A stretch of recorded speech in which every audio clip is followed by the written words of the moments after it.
play in that. On behalf of your Board of Education, I'd like to extend sincere thanks and appreciation for all of the staff who work so hard to deliver excellence in the work that they do for us every day. Thank you all, and we're going to have a fantastic school year.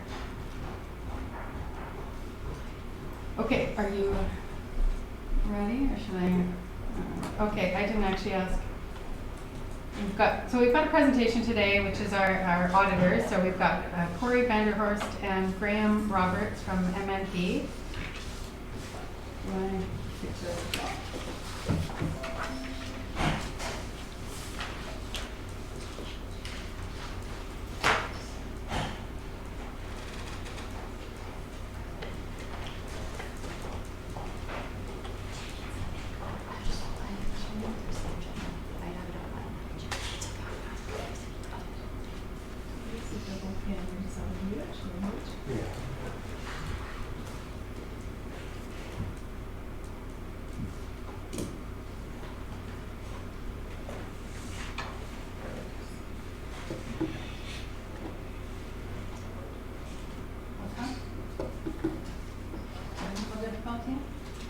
I think they can. Hi there, can anyone hear?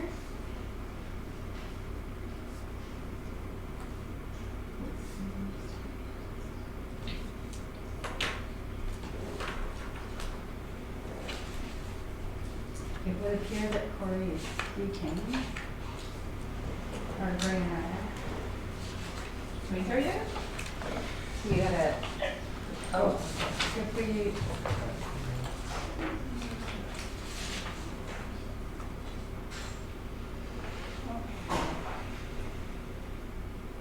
are you able to hear us?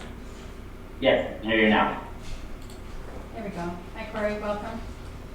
Thank you.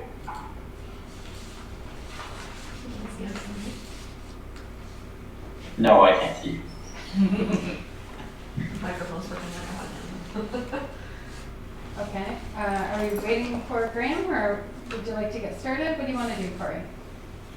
Happy to get started. I think Graham is here. I think I'm here. Oh, there we go. Great. Hi Graham, thank you. Go ahead. Okay, great. Thank you for having me here to present you today. Big thank you to Steve on the finance side and the rest of the finance team at the school district for helping us with the audit this year. See if I can. Sorry, bear with me for a second. I'm just going to share screen. It's a little bit easier to follow along.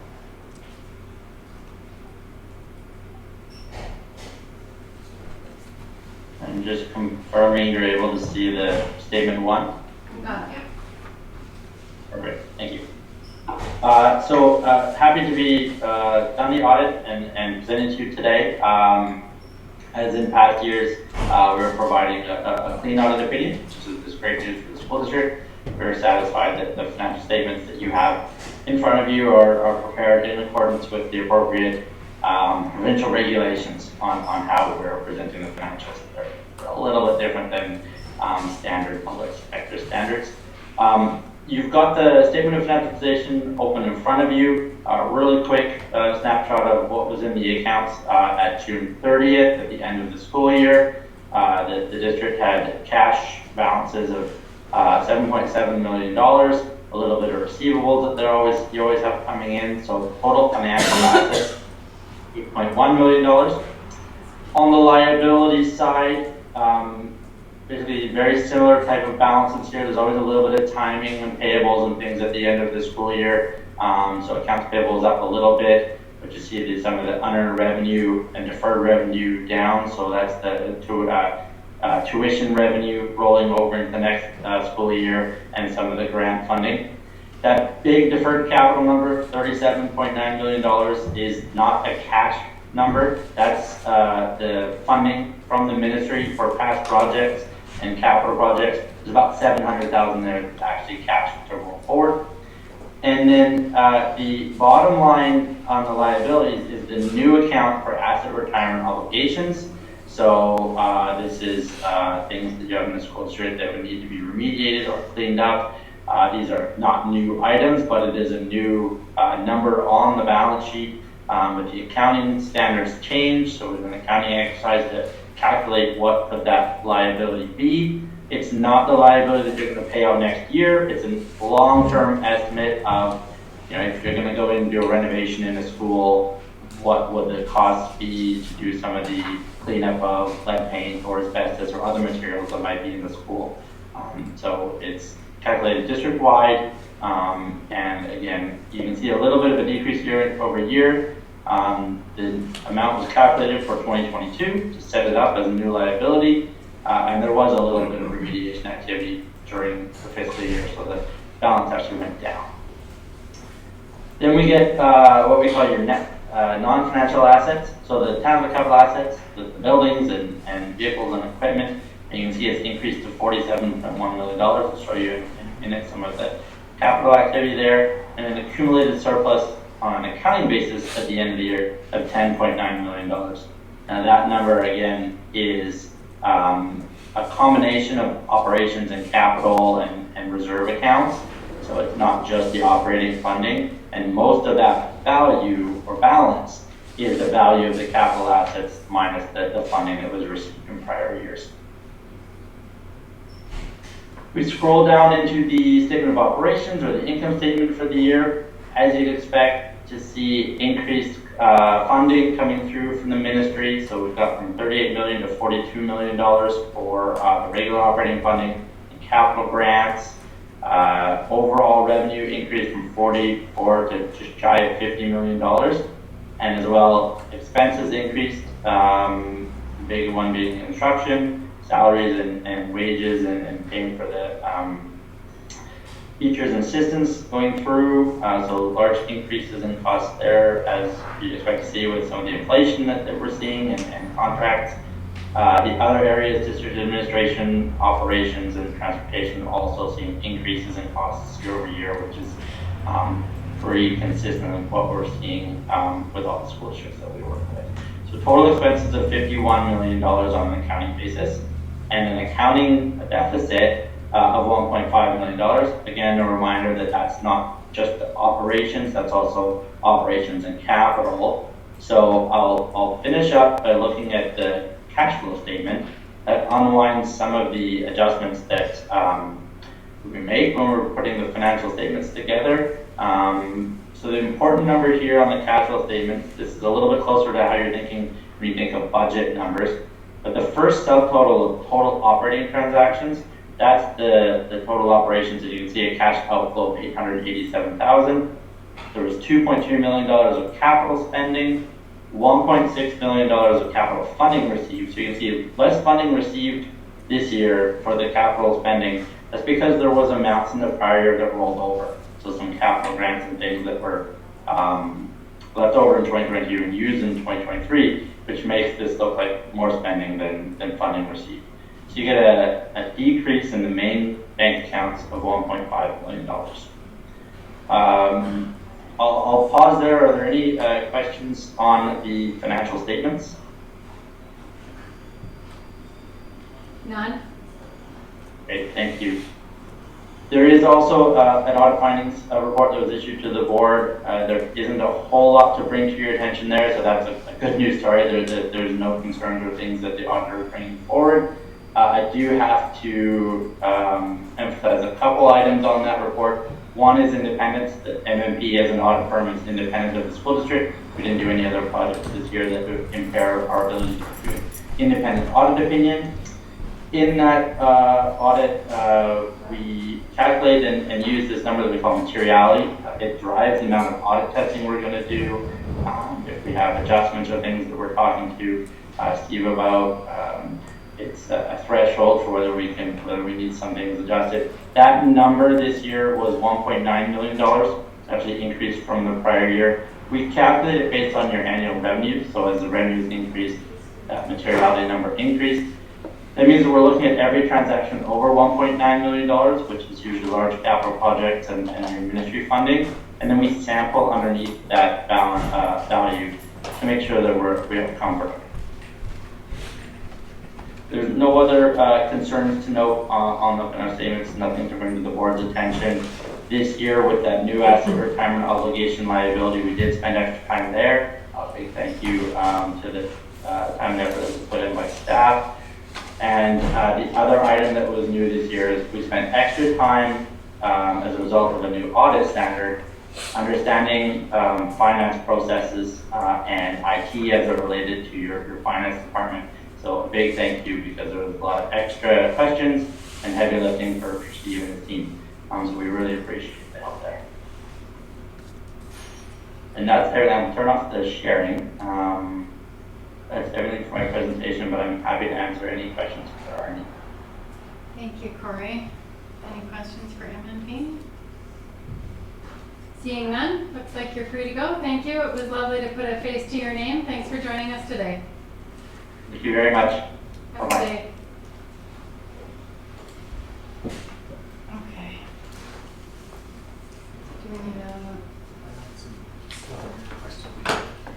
okay, walk that back a little. Okay, so any questions that I missed before doing chairperson remarks? None? Okay. So I'm going to go ahead and adopt, or put a motion on the table then that the regular meeting agenda of September 20th, 2023 be adopted as circulated. Jacqueline moved, seconded by Maureen. All in favor? Carried. Thank you.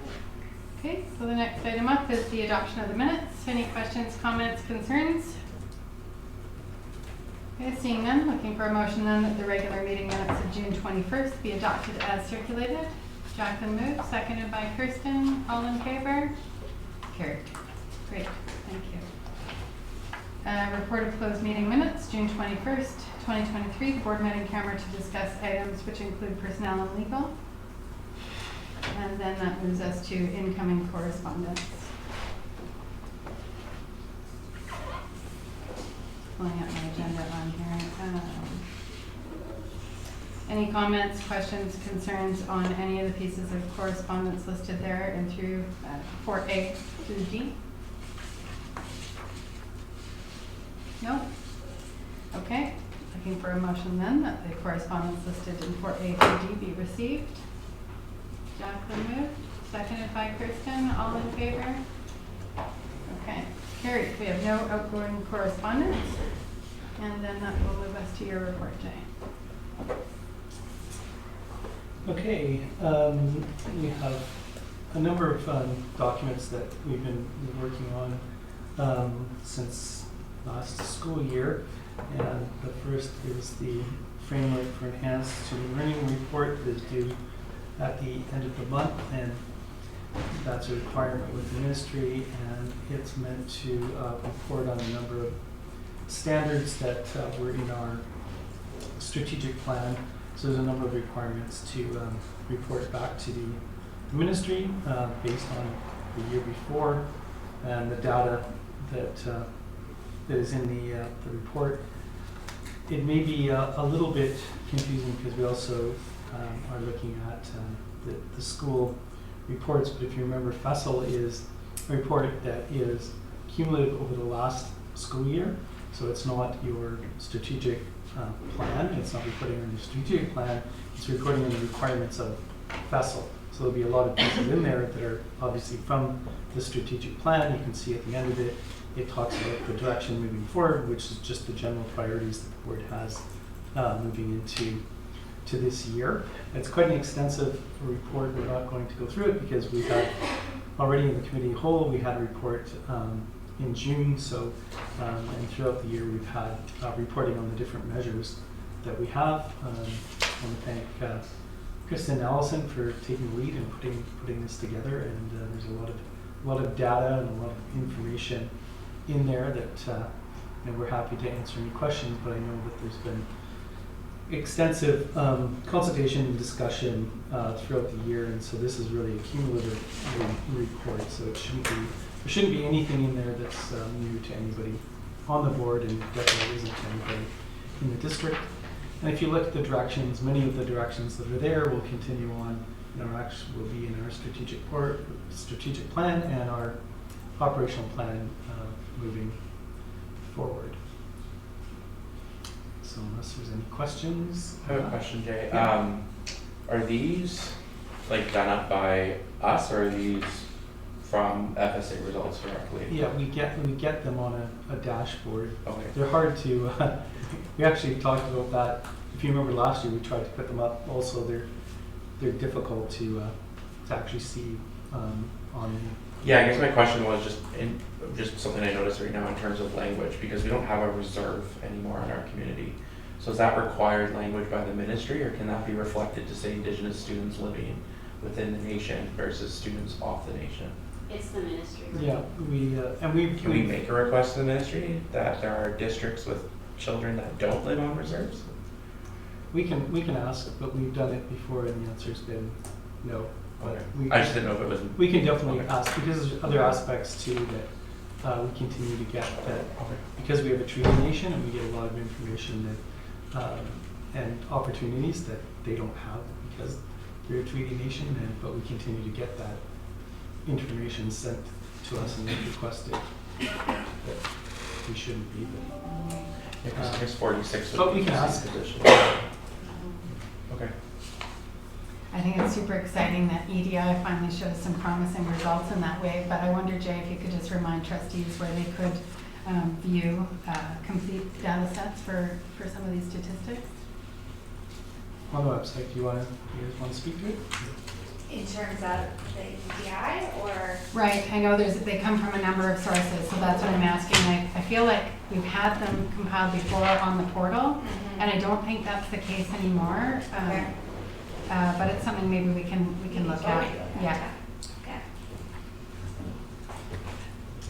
Okay, the next is a requirement for schools to send in their school growth plans, which need to align with the priorities of the board, which will align with the ministry's priorities. And so they've been included in your package, just so you can see what's going on at all the schools, and a reminder that they align, but not everything has to be. They also have an opportunity to have some other kinds of goals or activities that they want to accomplish throughout the year, but they are required to be able to address the priorities of the board within their plan. And it was pretty easy.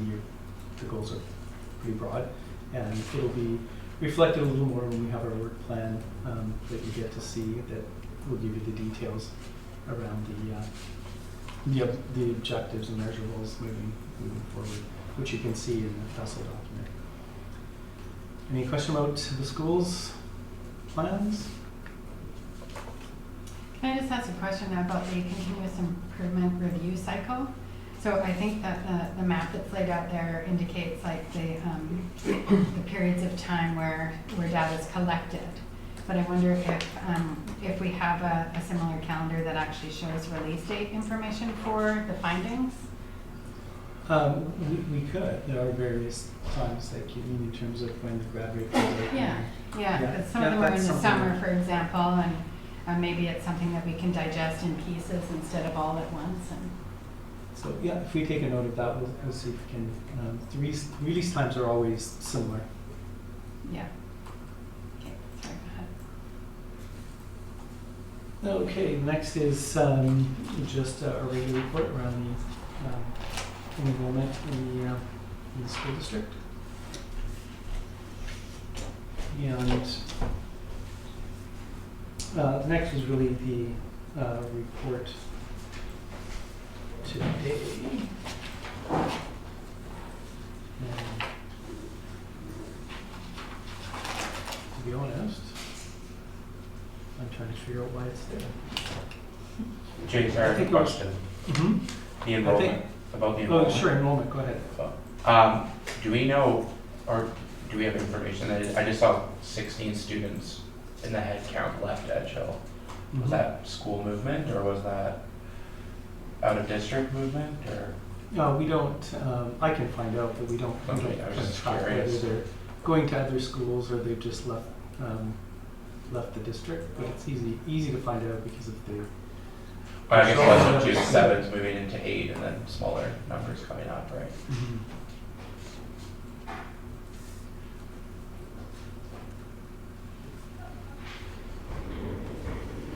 So the next in the social report, as I said, I'm not sure, but I think maybe it was around the protest today and whether we knew what was going to happen, but we did send out, if you're aware, sent out the letter to all families yesterday to let them know just what we have been doing in the district and where to find resources, because the important part is for people to understand what it is we're doing and what it is we're teaching in schools, because I think with the protests that are going across Canada, I mean, a lot of the information is not at all relevant to what's happening directly here.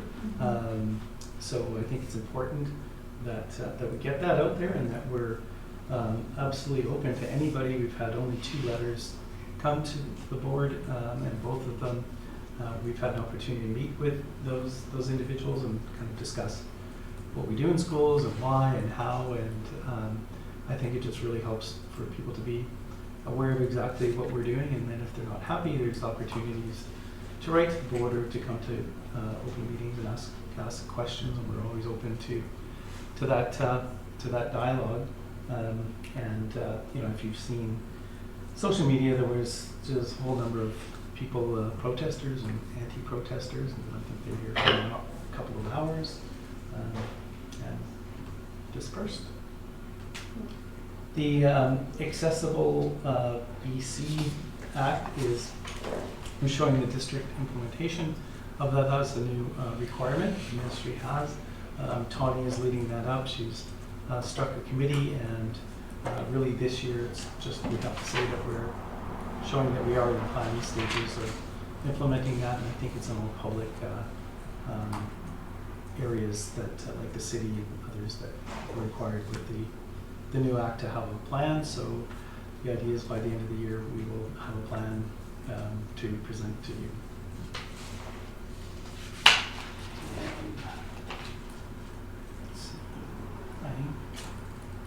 Oh, and then the last is just, it's giving you the cumulative of last year of all of the suspensions, exclusions, seclusion, which is really out of line with normal procedure. Ended up being about six per month across all schools, which is actually quite low.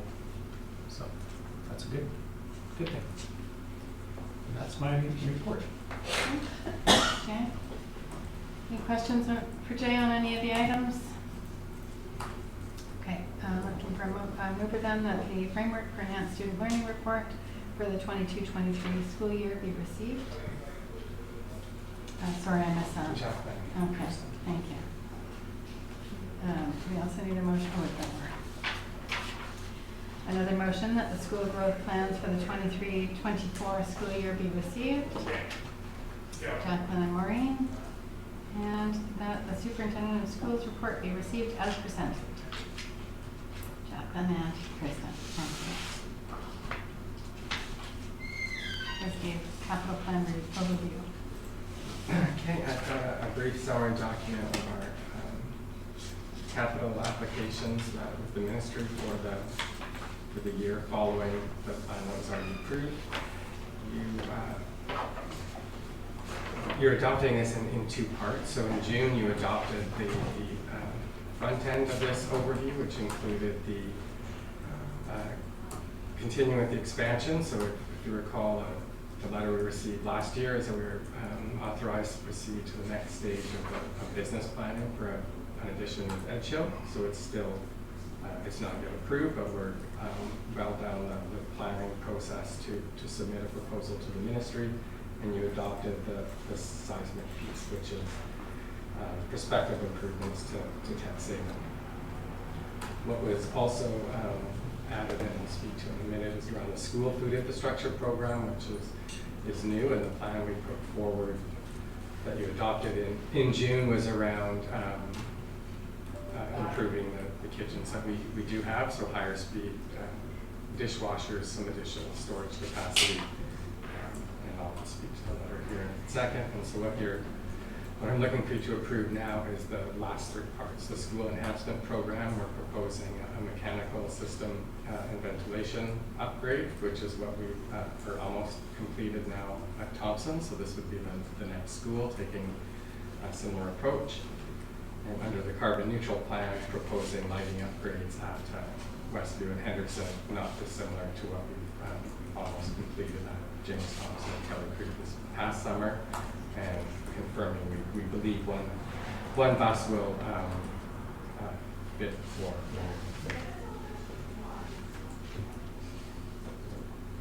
Questions? Okay, I'll speak to the next item before the motion. So right when we were getting ready to put the agenda out, Friday received this letter, which is an amendment to last year's capital plan to include the addition of the food program. So you can see the bolded part of the letter for 31.6, so our proposal to increase capacity at schools has been approved, so we'll be working to gather that and look at some of the minor upgrades there. I'm sure they must be thrilled to have some of these plans taking shape. Yeah, I think so.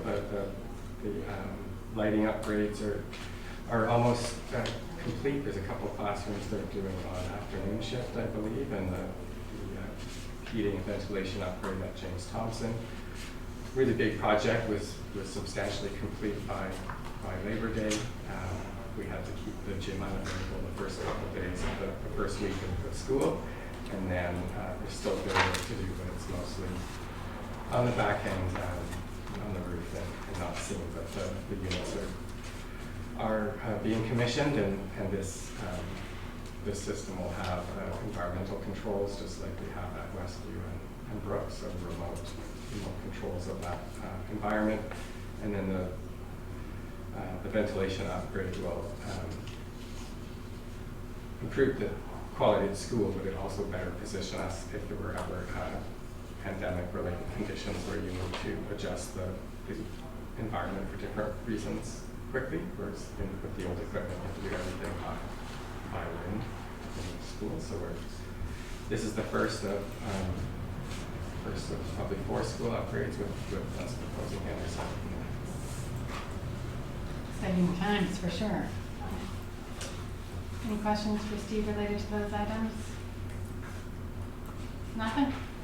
Okay, so we're looking for a motion then that the 24-25 minor projects be approved as presented. Kristen moved, Jacqueline second. In favor of? Perfect. And a motion that the Secretary Treasurer's report be received as presented. Jacqueline and Kristen. And in favor, thank you. Okay, committee reports. You've got a committee of the whole report, which was an exciting meeting around finalizing some of these bits for strategic planning.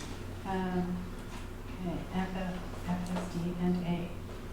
Was the financial statement discussion and analysis. Oh, so right. These 3 documents were all part of the committee agenda and all leading to, or the first and third are leading to the 3 proposed motions underneath. So I've included the documentation again for reference. So the first motion is tied to the strategic plan that includes, I believe there are a couple minor edits that came out of the committee of the whole, and one of which was removing the placeholder references to the priorities, so they're no longer numbered. And then we confirmed that it's moving to a 5-year plan, so it was kind of under the proviso that we could do that, and it is. It's basically anywhere between 3 and 5 is acceptable within the ministry framework. So we've changed from 4 to 5. Those are the 2 of them. Can I just ask a quick question? The ICY Clinical Council funding, is that yearly amount? Sorry, no, tied to the financials. ICY one, yeah. I was just speaking to the amendments in the strat plan, but I can jump to the financials here in a second. It is yearly. That's the yearly, the funding acquisition. Yeah. It is yearly. Okay, before we jump to financial statements, let's circle back to the strategic plan. I think it's worthy of visiting and having a comment from each trustee on, where we landed with our strategic plan. It is the most important piece of work we're going to do in this term, and I think we're all excited about next steps and how that unfolds through the school growth plans and the data that we might see after the strategic plan has been implemented at various points throughout this term and well into the next term because of our good decision to make sure that it straddles a year so that people have an opportunity as new trustees, should there be any, to get on their learning underway and really understand the purpose. But maybe we can just go around the table and somebody can offer, each person can offer comments around the strategic plan or something that spoke to you, or whatever piece you might want to make comment to about the strategic plan and where we're at now. Anyone want to start?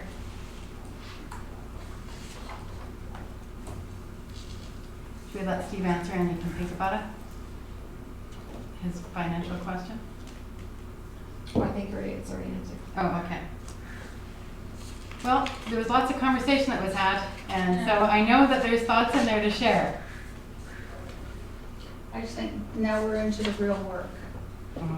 But I mean, having the priorities defined, gathering information from the community, set the foundation.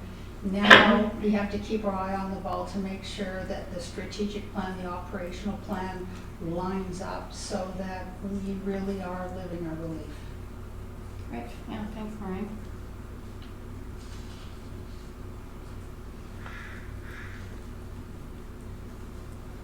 I guess I'll say something. I feel so proud of this strategic plan, and I know I really dug my heels in this process. It wasn't easy for all of us to have me there, but I really love it. I'm moved when I read this, and I love that it opens up space for individual schools and staff to do the good work that, you know, they want to do. It just, yeah, it really opens things up, and I'm really excited about it, so. Great, thanks, Kristen.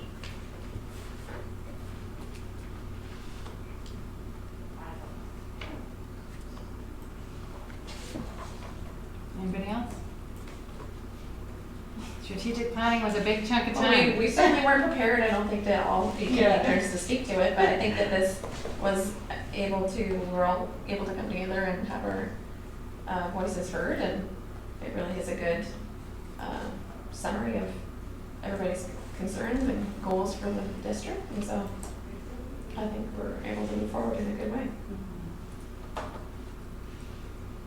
Yeah, I just appreciate it was student-centered and really centering our neighbors in the nation and ensuring that I Jutham is throughout, and I'm just looking forward to the final draft to see what it looks like when it's all pretty and whatnot. Perfect, thanks so much. Okay, motions arising from the committee of the whole meeting then, that the 23 to 28 strategic plan framework be adopted as presented. Jacqueline moves, Kirsten seconds. All in favor? And a motion to approve the operating surplus restriction of $935,065 at the local, and the local capital restriction of $537,195 as detailed in note 18 of the financial statements for the year ended June 30th, 2023. Do we have a mover? Kirsten and Jacqueline second. All in favor? Thank you. And then lastly, a motion under committee reports that the audited financial statements for the year ended June 30th, 23 be approved as presented. Jacqueline moves, Kirsten second. All in favor, thank you. Okay, no other business today. So that moves us to question period. Should we have any? Go ahead, Izzy. Thank you. When might the PRDTA receive a response to our letter to the board? That is a good question. We just received the letter in a meeting that began just before this meeting, so it's in a closed session. And we have yet to finish that meeting, which we'll do after we adjourn the open session, but you will have a response. Thank you. Any other questions? Okay. Media, go ahead. Tanya, do you have any questions? So the strategic plan, can we see that somewhere online? Yeah, it's part of the agenda package in draft form, Okay. but you might want to wait for the polished version, which Okay. will include the images gathered by staff of programs that work in our community and so on. So you can look at sort of, I mean, the meat and potatoes part is there. It's just not as to Right. Rob's comment, the polished version isn't quite ready yet. Okay, Yeah, and if you should have any questions after having a look, please feel free to reach out anytime. thanks. Yeah. Okay, any other questions? Okay, motion to adjourn.